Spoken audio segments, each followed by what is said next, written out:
tarde e bem-vindos a mais um Mercados em Ação do Jornal Económico. Já estamos no segundo trimestre, é dele que vamos falar nesta edição. Vamos olhar para como os fatores como a vacinação, os novos confinamentos e a inflação poderão afetar os vários ativos financeiros, como as ações, a dívida e o petróleo. Vamos falar também sobre o estrondoso colapso do Family Office Archegos e, como sempre, teremos os números, os gráficos e o protagonista da semana. O nosso convidado de hoje é o Nuno Sousa Pereira, Head of Investments da gestora de ativos 60 Degrees. Nuno, bem-vindo de volta ao programa. Boa tarde a todos, obrigado. Nuno, vamos à divisão do segundo trimestre, começando com os planos de vacinação e, por outro lado, os recentes novos confinamentos em alguns países, em vários países, na realidade. Como é que os investidores estão a olhar para este jogo de equilíbrio, o peso destes dois fatores? Portanto, o ano começou com todos os investidores muito entusiasmados com esta hipótese da vacinação e dos planos de desconfinamento, de voltar a haver atividade económica normal, e havia uma grande expectativa que existisse uma boa velocidade nessa vacinação, o que se tem verificado em alguns países, mas infelizmente não na Europa. E o número de casos que tem aumentado tem prejudicado a mobilidade, pelo menos dentro da Europa, e especialmente as indústrias e os países mais afetados, que são expostos ao turismo. E, portanto, há poucas perspectivas que vá ser um verão muito saudável do ponto de vista económico, de recuperação face às perdas dos anos anteriores, porque já há pouca previsibilidade. Portanto, ainda temos Itália está a recuperar relativamente agora um bocadinho dos números de contágio, mas está em lockdown, portanto é previsível que vai continuar em lockdown pelo menos mais 15 dias. A França iniciou agora ainda um lockdown e os números ainda estão a subir. Portanto, há pouca previsibilidade para quem tem os hotéis fechados, contratar pessoas e fazer investimentos em remodelação, compras, etc., para perspectivar o verão, e isso vai ter algum impacto nestas indústrias que estão mais afetadas, tanto na parte das viagens, como no turismo, na restauração, etc. Não só ao nível dos países, mas dos setores como um todo. E isso tem sido uma das grandes alterações do primeiro trimestre para o segundo trimestre. Este entusiasmo neste género de indústrias estagnou um bocado. Portanto, foram das indústrias que tiveram melhores performances no primeiro trimestre, e esse entusiasmo ficou estagnado. Depois, ao nível das indústrias que mais beneficiaram da parte dos confinamentos, que foram relacionadas com as tecnologias, o Nasdaq teve um comportamento menos poderoso no primeiro trimestre, digamos assim, ficou um bocadinho mais para trás versus outros índices que tinham sofrido mais em 2020, e ainda, apesar de termos assistido aqui já alguma rotação no início do trimestre, ainda não se consegue perceber bem se vai voltar assim uma onda de investimento em tecnologia.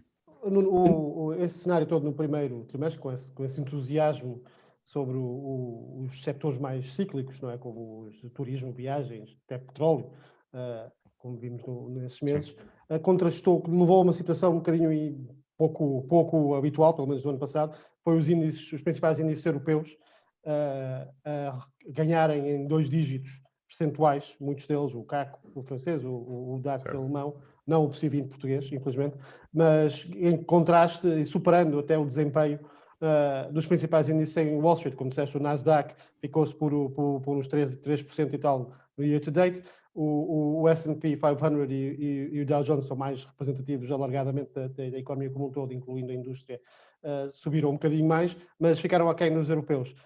O que é que isto representa?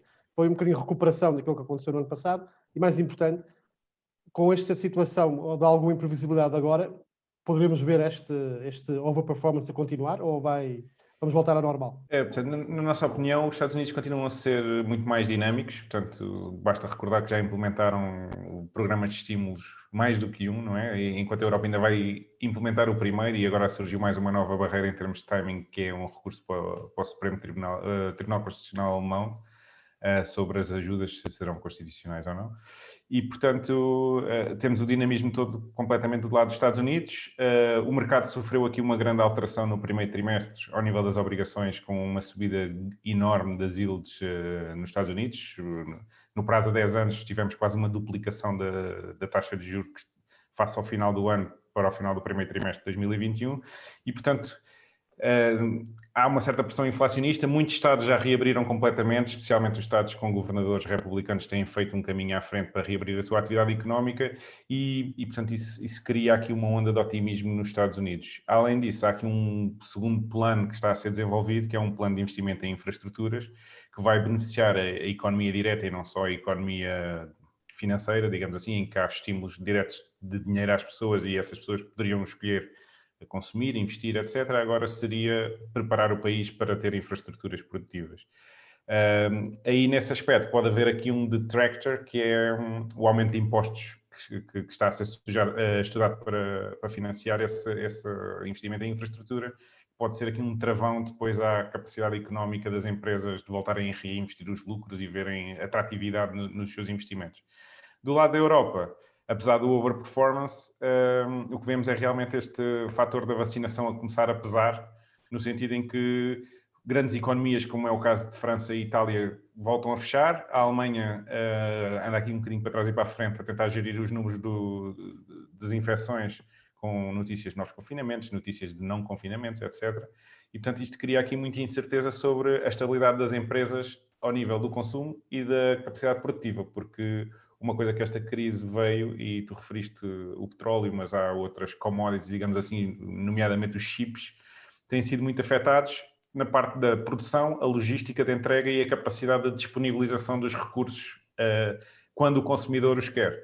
E isso tem criado aqui algumas disrupções nas cadeias de abastecimento e é mais notório na Europa porque o consumidor está mais vezes on e off, vai variando muito com abre agora, fecha daqui a bocado e, portanto, esta capacidade de pedir para entregar amanhã está com dificuldades no mundo de existir e há menos previsibilidade na Europa. Isso, no nosso entender, pode afetar bastante aqui o segundo trimestre. Bruno, outro fator de imprevisibilidade é a questão das yields, que, como referiste, subiram bastante. Aliás, há 10 anos, triplicaram desde os mínimos do ano passado. Sim. Isto tudo alimentado pelas expectativas sobre a inflação. Este é um tema que deverá condicionar os próximos meses, nomeadamente pelo sentimento. Que nível de nervosismo é que deverá provocar nos investidores e nos banqueiros centrais, sendo que terão sempre a pressão de fazer alguma coisa se a inflação começar realmente a aproximar-se dos 2%. Portanto, acho que os banqueiros centrais vão ser os primeiros a sentir essa pressão, no sentido em que hoje em dia existe um grande controle das curvas, na Europa, na curva toda de taxa de juros, nos Estados Unidos o Fed concentrou-se mais na parte curta da curva, no curto prazo, e deixou o longo prazo ter essa variação que referiste, dos 10 anos já praticamente triplicaram desde os mínimos, mas ainda estamos em níveis bastante baixos, portanto os 10 anos estão ali a fazer à volta de um 70, um 75, o que quer dizer é que se a inflação se materializar nos valores esperados, 2% ou acima, de uma maneira estável, realmente abre aqui a porta a que possa haver uma normalização da política monetária ou uma subida das taxas de juros diretoras mais rápida. E mais rápida nos Estados Unidos, porque se calhar o nível de liberdade do Banco Central é maior do que na Europa, porque a Europa tem um grande constrangimento que é, neste momento, ainda a Itália, mas França também. Caso as taxas de juros subam muito, só para darmos aqui uma referência, a Itália está com um nível de débito de GDP de mais de 150% e a sua despesa com juros é inferior a muitos anos da sua história em que o débito de GDP era inferior a 100%. E, portanto, caso as taxas de juros subam, o refinanciamento dessa dívida vai tornar-se um peso de tal no desenvolvimento económico da Europa que é incompatível. E, portanto, o Banco Central Europeu tem aqui uma grande espada e a parede, uma de cada lado, no sentido que, se a inflação se começar a materializar, vai ter que optar sobre o grau de intervencionismo que mantém ou não no mercado e se deixa as taxas subir. Nos Estados Unidos isso parece mais salutar, no sentido em que o Banco Central deixou as taxas subir e não é por aí que o dinamismo económico parece para já diminuir. Podem acontecer alguns casos de excessos financeiros em alguns veículos ou em algumas empresas ou alguma dificuldade em algum setor, mas para já não parece que seja esse o caminho. Obrigado, Nuno. Já voltamos à conversa contigo na segunda parte. Vamos agora para os números e os gráficos da semana. Marco. Obrigado, Chico. A semana passada foi maioritariamente positiva, mas não de forma uniforme. Temos as tecnológicas que tiveram uma performance bastante interessante e no sentido inverso, financeiras, saúde e energéticas não tiveram um comportamento assim tão positivo. Portanto, houve aqui alguma rotação de capital.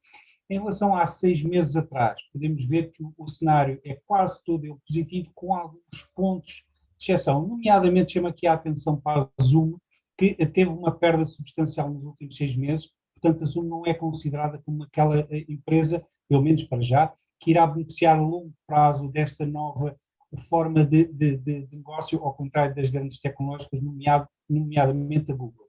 Em relação ao resto do mundo dos últimos 6 meses, podemos ver que maioritariamente é tudo positivo, com exceção, curiosamente, da Unilever, a AstraZeneca, SAP e a chinesa Alibaba. Em relação aos mercados, na última semana, também maioritariamente positivo, nada de extraordinário, com destaque, no entanto, para os semicondutores, como o Nuno falou. Existe uma grande escassez de semicondutores, de chips no mercado, nomeadamente na indústria automóvel, e esta indústria está claramente na mão de cima. Aliás, podemos ver pelo comportamento nos últimos 6 meses, que é um dos setores que mais subiu até agora, não tanto como as energéticas nem como as financeiras, mas é claramente dentro da tecnologia a que mais interesse tem tido. De resto, em relação aos mercados, a Europa, Estados Unidos e mercados emergentes têm um crescimento relativamente igual nos últimos 6 meses. Já dentro dos setores, as small caps são claramente as grandes vencedoras nos últimos 6 meses. Este é o gráfico do euro-dólar mensal. Podemos ver aqui que poderá partir esta linha descendente de tendência, já partiu, mas agora está a testá-la. Se conseguir suportar, portanto, não cair de novo para baixo, poderá estar aqui em marcha um início aqui de uma subida bastante interessante, a dizer aos 1,35. Vamos ver se assim é. De resto, o S&P 500 de time frame diário partiu aqui esta tendência, este canal ascendente. Vamos ver se agora, com o teste dessa quebra, se irá continuar esta pressão ascendente. De resto, o ouro está a fazer uma correção curiosamente similar à que fez aqui em 2010, 2012. A intensidade desta correção irá ditar depois também a força da subida subsequente, nomeadamente costuma parar aqui nos 38% de correção.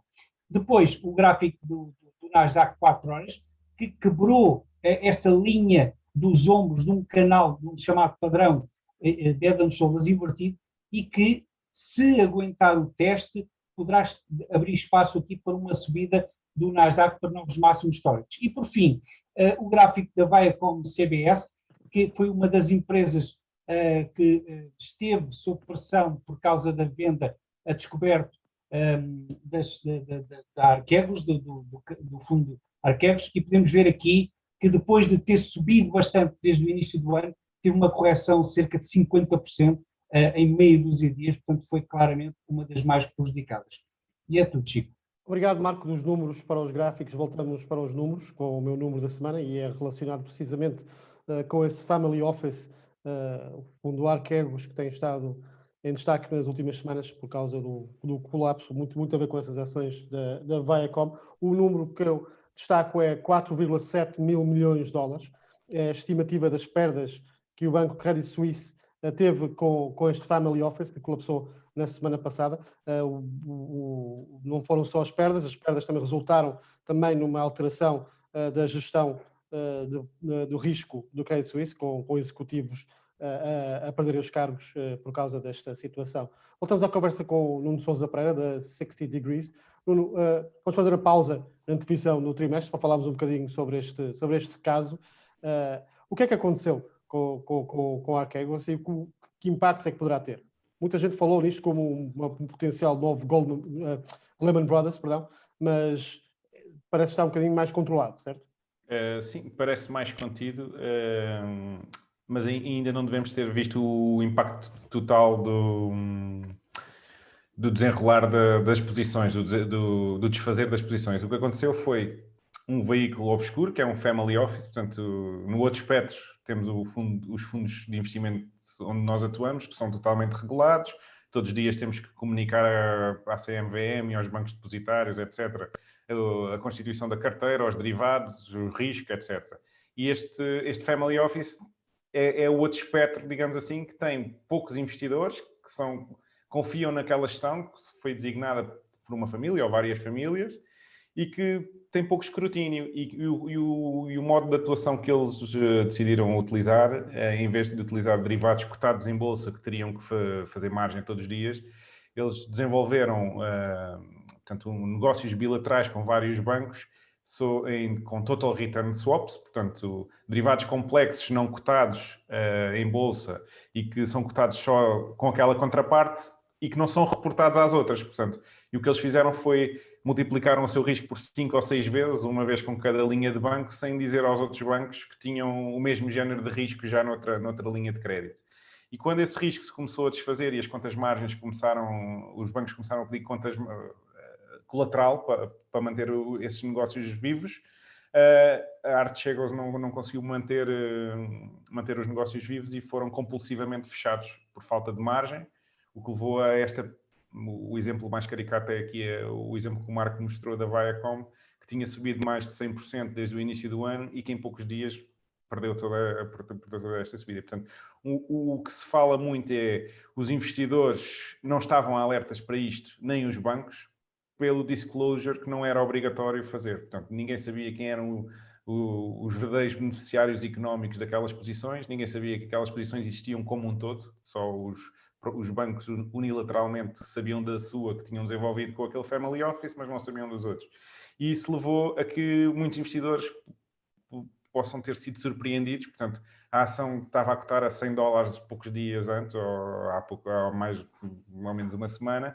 Há investidores que não sabendo nada podem ter sido lesados em mais de 50% do seu investimento. E, portanto, não, já se fala... Deixa-me só fazer, eu não resisto a fazer esta pergunta, porque claro. O gestor desta empresa foi proibido pela SEC de gerir património de outrem, ok? Já tinha sido em Hong Kong também. Exatamente. O que é certo é que, indiretamente, devido ao empréstimo que os bancos fizeram, ele na realidade estava a gerir dinheiro de outros, capital, só que através da banca. Portanto, houve aqui um circundar das restrições, porque na realidade ele provocou perdas no capital dos bancos, que na realidade são de outros investidores, correto? Portanto, houve aqui qualquer coisa que atravessou as malhas da regulação. Sim, a alavancagem, em alguns casos, era 25-1, que é coisa absurda. Mas em termos vamos lá ver, das pessoas que estão à frente, é difícil os bancos conseguirem exigir mais do que exigem, que é, hoje em dia, para abrir uma conta, nós quando queremos abrir uma nova contraparte para fazer negócio, nós temos que detalhar quem são os beneficiários da empresa, que tipo de fundos é que temos, que tipo de regulação é que temos, quem são as pessoas que podem dar ordens, a idoneidade dessas pessoas, como é que se constitui o património da empresa, todos os nomes são passados em listas de terrorismo, branqueamento de capitais, idoneidade, etc. E, portanto, provavelmente o que aconteceu é o beneficiário económico não era o senhor, não é? Portanto, é a família. O património que a família constituiu provavelmente é lícito e não suscitou problemas nenhuns, uma vez que tem contas em muitos bancos e muitos deles os maiores bancos mundiais. Portanto, o senhor até podia ser ele que estava head of qualquer coisa, ele realmente podia mandar, mas não era ele que provavelmente dava as ordens no banco. Os traders provavelmente... Ou seja, o banco não consegue fazer um escrutínio se uma empresa tiver 10.000 pessoas, que todas aquelas 10.000... o contributo delas, qual é que conta para tomar as decisões, qual é que não conta para tomar as decisões, quem é que realmente envia as ordens, se não são as pessoas que tomam as decisões. Portanto, os bancos aqui também têm uma limitação operativa. E mesmo a SEC, não é? Nós podemos estar a falar de casos em que este senhor pode estar noutros boards de decisão de investimentos e não é uma decisão colegial, mas ele influenciou a decisão de alguma maneira. Portanto, não gera dinheiro diretamente, mas gera dinheiro indiretamente. Portanto, aqui o que se fala, em termos de aumento da regulação, é o aumento do escrutínio desta parte opaca do mercado, que são os derivados não cotados, em que eu posso fazer um negócio à minha medida com um banco e não tenho que reportar a ninguém. Portanto, se eu comprar ações em bolsa, acima dos 2% tenho que reportar que sou dono de mais de 2% de uma empresa, acima dos 5% tenho que reportar novamente, etc. Enquanto se eu fizer um negócio de derivados, não tenho que reportar nada, até haver uma grande variação no preço, ou o banco tem que comprar a posição fisicamente para cobrir o risco do derivado, ou há uma exclusão deste género. Portanto, já assistimos a isto várias vezes. O caso em que a Porsche comprou as ações da Volkswagen é o mesmo. Portanto, a Porsche tinha comprado derivados fora de bolsa que davam o direito a comprar as ações. E quando decidiu exercer, o banco que tinha feito este negócio teve que ir ao mercado comprar as ações, e foi aí que o mercado foi alertado para realmente quem era o beneficiário económico daquele negócio. E, portanto, tem que haver aqui um aumento do escrutínio sobre estas posições, porque, especialmente quando há o risco financeiro sistémico, que é, neste momento, sabemos que o Credit Suisse tem este número exagerado de perdas de 4,7 mil milhões associados a este negócio, mas será que fica por aqui? Será que é só o Credit Suisse? Será que só há este family office que tem este género de negócios com os bancos? Portanto, isto são questões em que os bancos provavelmente vão ter aqui pelo menos mais um trimestre ou mais algum tempo para dirimir, para começar a fazer o phase-out de alguns destes negócios, e vai provavelmente diminuir aqui durante algum tempo o leverage no mercado, mas tem que haver uma regulação superior no sentido da integridade do sistema como um todo. Agora, como é que isso é feito? Em que jurisdição é que isso é feito? Porque depois há vários tipos de intervenientes no mercado, que é, eu posso ter um family office que não está listado nos Estados Unidos, não é? Mas posso fazer negócios de ações nos Estados Unidos através de um intermediário. Portanto, há aqui uma série de cadeia de transmissão que é muito difícil aos reguladores de um só país atuarem nesse sentido. Portanto, isto é uma situação muito complexa, porque estes derivados, na maior parte dos casos, têm um propósito benéfico, que é diminuir os riscos das empresas que estão em operação em alguns países ou em algum setor muito específico de negócio com matérias-primas, etc. E estes derivados permitem gerir o risco de flutuações rápidas de cotação dos seus produtos, esse género de coisas. Depois há quem se aproveite destes derivados para tentar fazer uma especulação e ter um lucro desmedido, e tomando um risco desmedido. Portanto, quando corre bem é ótimo, quando corre mal põe em risco toda a gente. Por falar em matérias-primas, a pergunta final: os preços do petróleo têm estado a subir este ano. A OPEP decidiu aumentar gradualmente a produção nos próximos meses, o que levou a uma reação negativa nos mercados de segunda-feira, com o Brent a tombar cerca de 4%, que depois foi minorado. Será que a recuperação da procura será suficiente para suportar o preço e este aumento de produção, ou vai haver aqui uma correção em baixa do aumento que houve devido à falta de produto? Portanto, em termos da produção e do consumo, eu acho que neste momento estão muito equilibrados, porque tem havido uma gestão muito cautelosa da OPEC da produção face a esta recuperação dos lockdowns, etc., em que houve muito menos movimentação das pessoas, consumo de energia via petróleo, produtos, etc. Mas há aqui um fator de fundo que afeta a cotação do petróleo, que é a disrupção logística, é quase como se fosse aqui o problema dos chips, que é, neste momento há uma grande pressão nos Estados Unidos e na Europa para virar a uma economia mais verde. Houve uma disrupção no consumo e no preço da matéria-prima em 2019 e 2020. E a maior parte das empresas grandes o que estão a fazer é prever grandes investimentos em alterar o seu mix de energia e, sei lá, uma Total, por exemplo, está a falar em... Hoje, quando estava a falar de investimentos, está a falar em investimentos em energias renováveis e não está a falar em voltar a produzir mais petróleo, a descobrir novos poços e a investir nos que têm para manter a produção. E, portanto, as grandes empresas do mundo ocidental estão a fazer um shift no seu mix energético.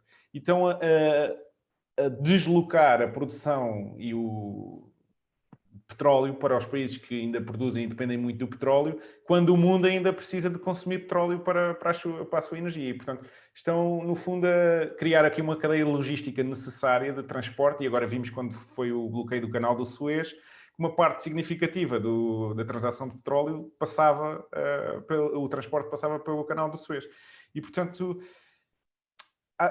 na nossa opinião, vai haver grande espaço para volatilidade associada ao petróleo neste sentido, que é, há uma alteração da produção de países que até no mundo ocidental tinham uma capacidade produtiva elevada, os Estados Unidos, a Inglaterra no Mar do Norte, a Noruega, etc., e de empresas que atuavam em África, na América do Sul, etc., mas que estavam ligadas a estas economias ocidentais.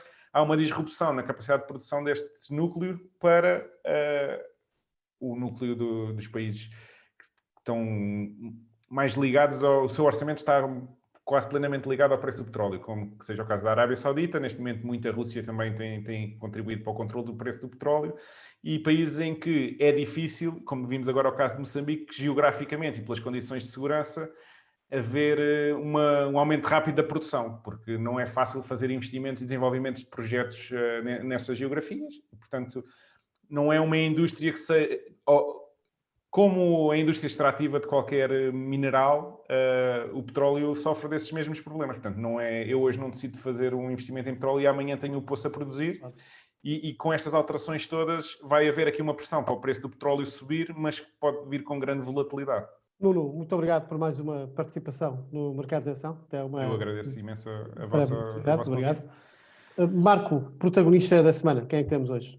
Janet Yellen, agora secretária de Estado do Tesouro norte-americano, que avançou com uma ideia que é um imposto mínimo global para as empresas. E isto certamente que, a começar a ser falado e a começar a haver tração, poderá ser um tema que causará aqui algum ruído no mercado, até porque há empresas norte-americanas que irão beneficiar com isso, porque a competitividade subirá em relação ao resto do mundo, e haverá outras que irão perder competitividade, que, como se sabe, têm muito do seu lucro fora de portas em ambientes fiscais bastante mais benéficos, portanto, é claramente aqui um tema a seguir com atenção. Certamente, Marco, muito obrigado. Agradeço também aos nossos telespectadores, como sempre, pela preferência. Até a próxima semana e mais um Mercados em Ação.